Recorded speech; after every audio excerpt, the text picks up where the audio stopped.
What's a low-effort job with a surprisingly high salary? I once took a job as tape operator for a production company who was making a doco series. I got paid $35 an hour to sit in a room overnight for 4 months with boxes of tapes, mark in, out points, and transfer digital copies to server. It's still the easiest job I've ever had.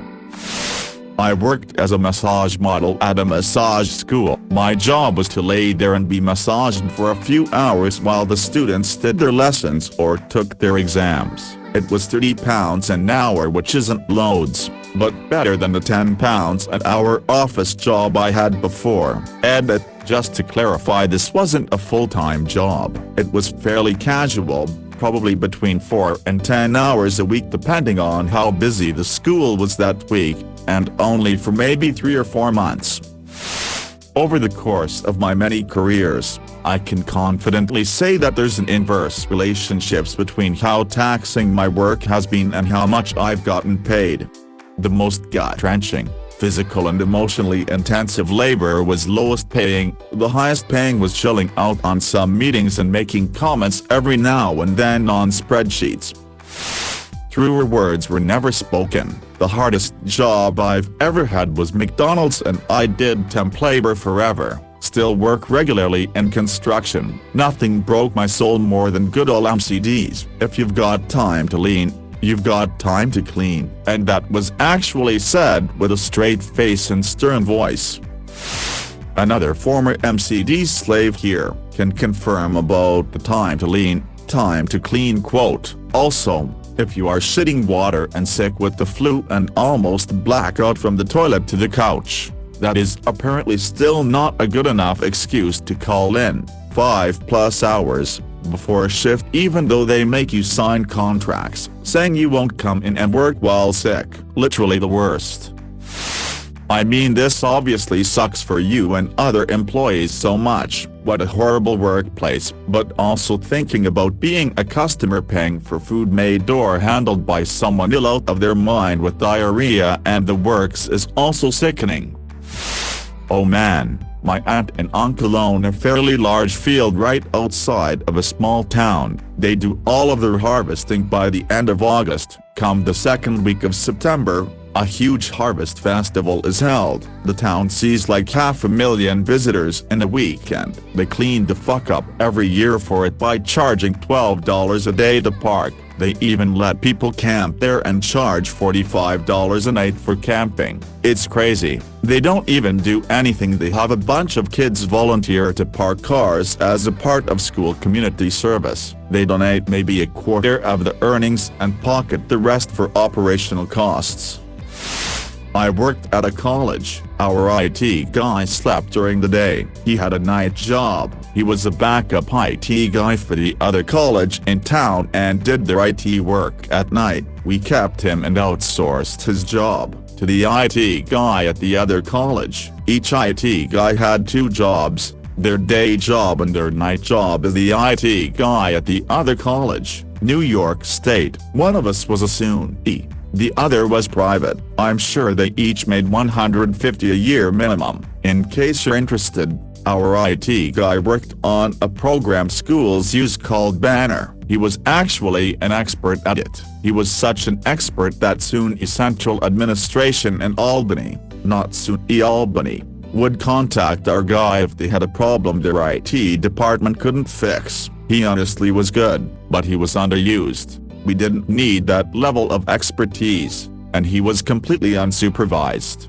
BTW, I'll confirm only what school it wasn't.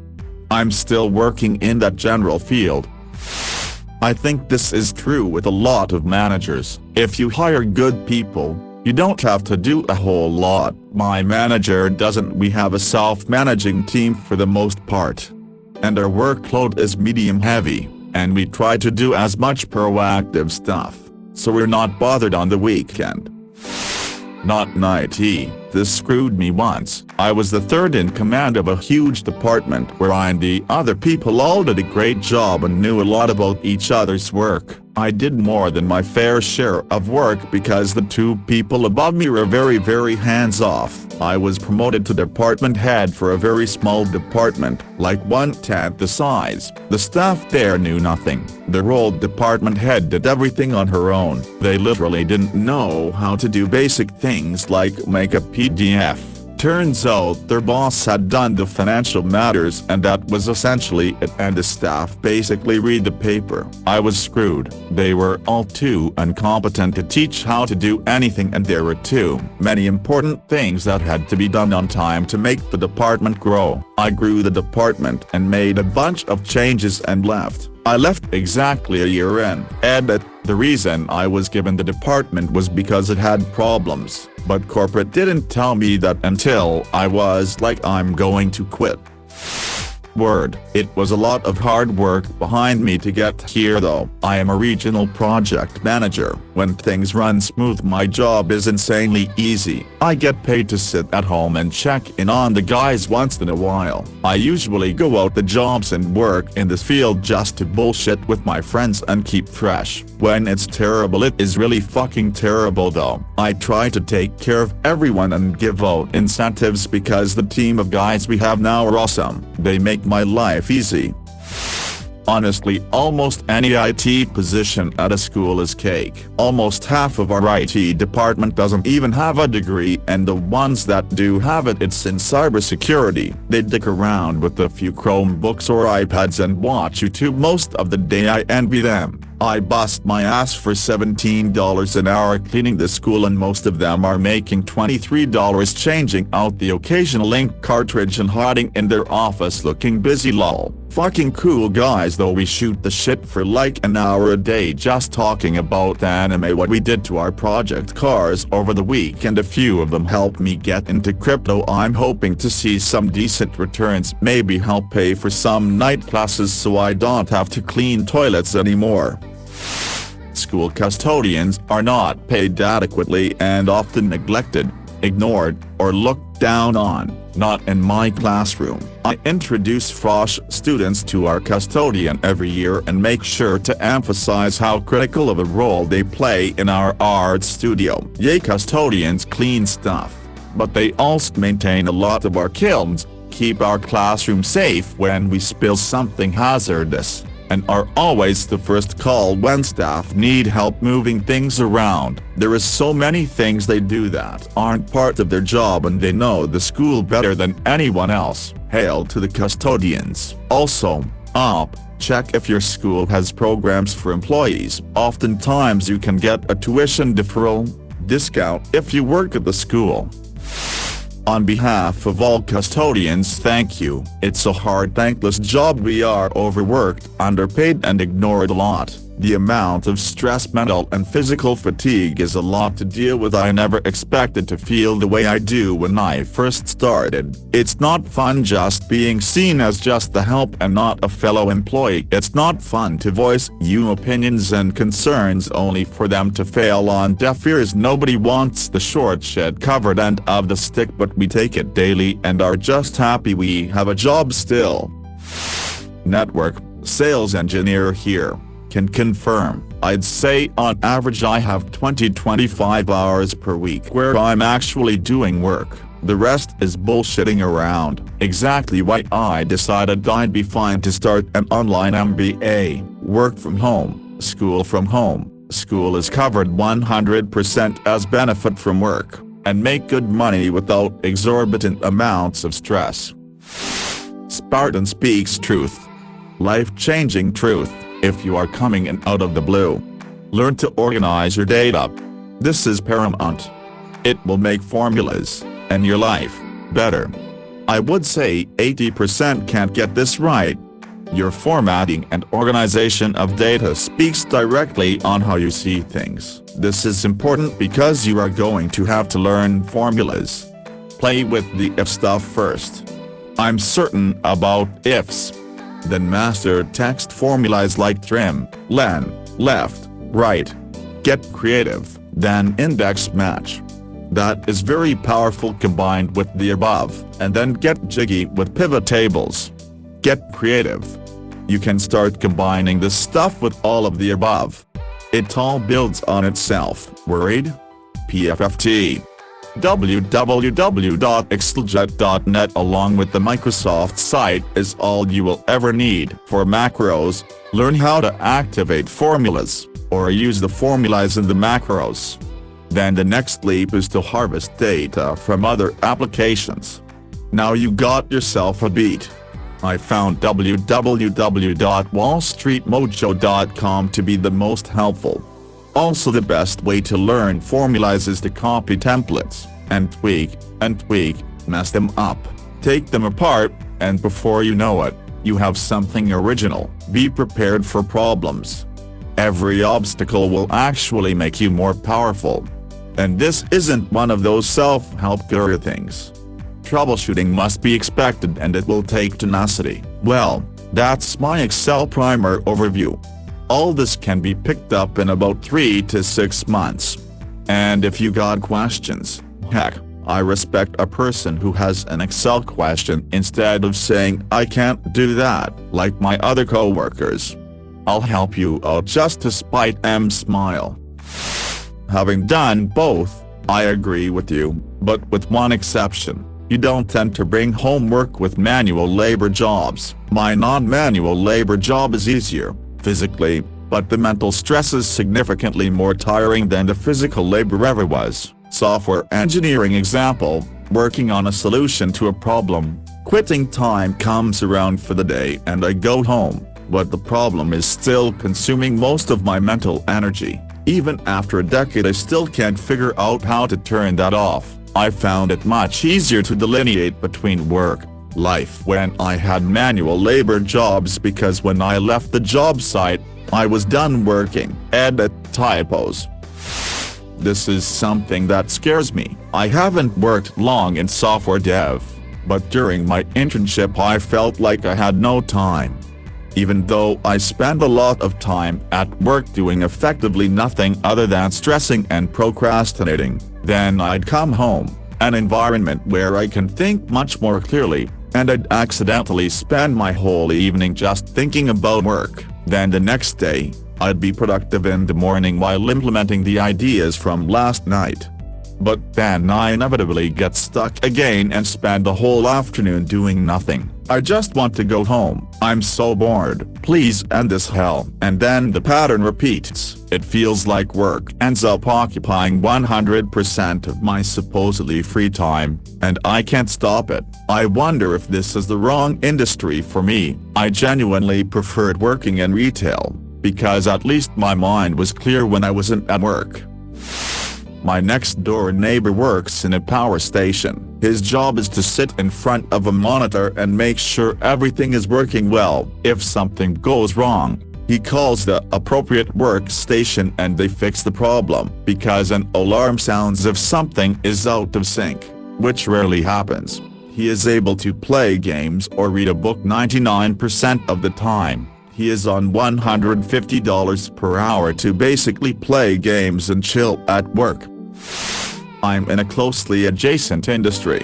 I've worked inside power stations but never worked at one long-term, and I've worked closely with system operators, who do what his friend does but for the entire grid in a region, and $150 sounds very high for the US. I'd believe $100 maybe for someone close to retirement, with high qualifications, probably at a nuke. Online it's showing me plant operators at nukes topping out around $160,000. I have some relatives that work for the U.S. federal government that often talk about jobs where they work in areas like accounting and project management that make over $100,000 and might on a busy day have as much as 2 hours of actual work.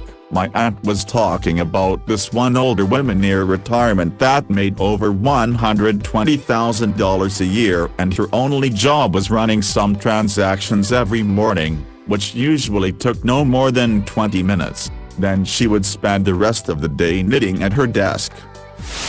You have to do some work to get to this point. This is for IT-focused roles. 1. Get your PMP. It's not an easy or cheap test. 2. Get your Scrum Master and Scrum Product Owner certs. 4 days training $2,500 for added bonus.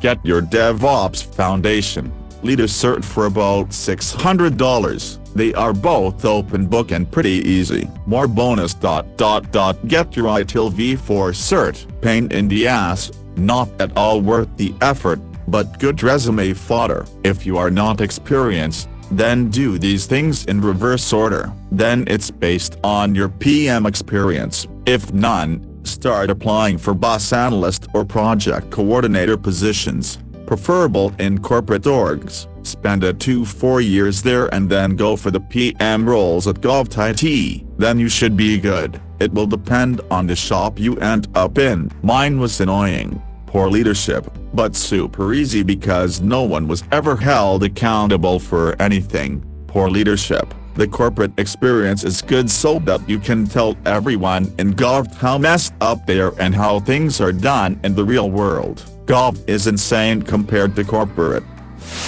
My workplace just hired a new manager whose only employment history is in government, and this person is honestly beyond useless, driving me up the fucking wall. Zero useful skills beyond scheduling meetings, does not understand the simplest parts of the tech we use, not like failure to understand concepts. I'm talking spent 2 hours not being able to find the big red button on the screen level shit. Accomplishes next to nothing tangible. I don't understand how this person was hired or how they haven't been fired yet.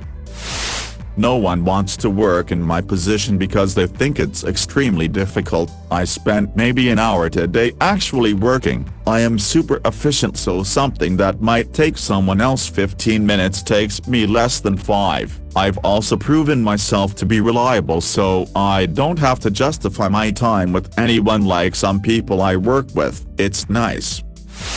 Depending on a job and employer, that type of efficiency can land you more work and tasks. My relative worked in Sweden a few years ago and said she didn't understand why everyone at her office was so bad and slow with basic tasks until coworkers and managers started giving their work to her because she was so good, which is when she started to realize her mistake and stopped working so hard.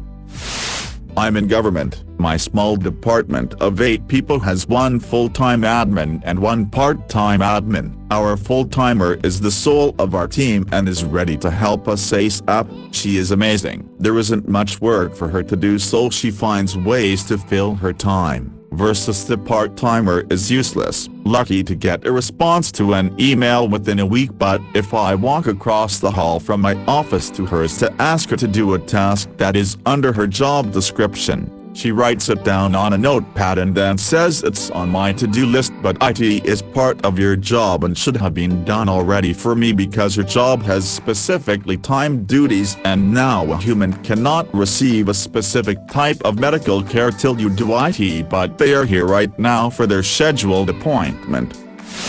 Call center management. Not even something high up like operations or quality assurance. Even being middle management could be lucrative. I've worked a few call center jobs. The people on the bottom absolutely get fucked over, overworked, stressed out.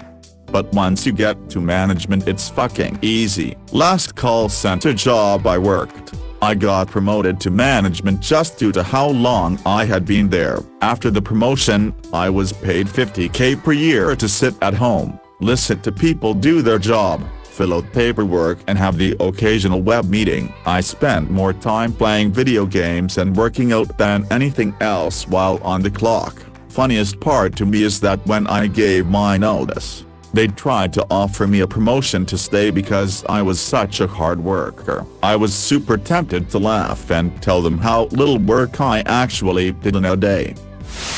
Currently working from home in a call center. Same story, almost.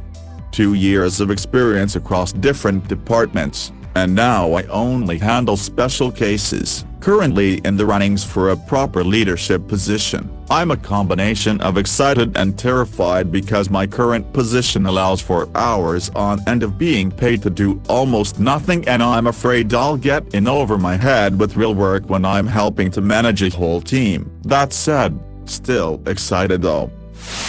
I had a job like this. I got paid $28 an hour working as an administrative assistant in a high school. It takes like 15 minutes to input grades and send truancy letters. Answering phone calls always resorts to just transferring them to the principal or school nurse. Literally nothing to do. I left the job because there is no work in the summer, school is closed, and honestly, the environment was toxic. When you have that much free time at work, people want to start talking about their personal lives, and I don't like to talk about mine to my toxic CO workers, so I left. This job was the definition of money doesn't buy happiness.